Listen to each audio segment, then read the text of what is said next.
ನಮಸ್ಕಾರ. ಸವಿಯಾದ ಭೋಜನಕ್ಕೆ ಸ್ವಾಗತ. ಈ ದಿನ ನಾವು ಹುಚ್ಚೆಳ್ಳು ಪುಡಿ ಹೇಗೆ ಮಾಡೋದು ಅನ್ನೋದು ಈ ವಿಡಿಯೋದಲ್ಲಿ ತೋರಿಸ್ತಾ ಇದ್ದೀನಿ.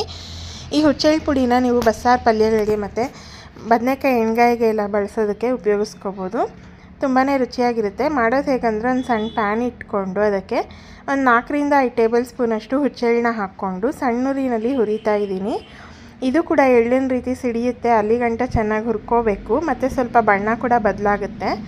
ಒಂದು ಅರ್ಧ ಹುರಿದಿದ್ದಾಯಿತು ಅನ್ನೋವಾಗ ನಿಮ್ಗೆ ಖಾರಕ್ಕೆ ಬೇಕಾಗುವಷ್ಟು ಒಣಮೆಣ್ಸಿನ್ಕಾಯಿ, ನಾನು ಇಲ್ಲೊಂದು 5 ಒಣಮೆಣ್ಸಿನ್ಕಾಯಿನ ಸೇರಿಸ್ಕೊಂಡಿದ್ದೀನಿ.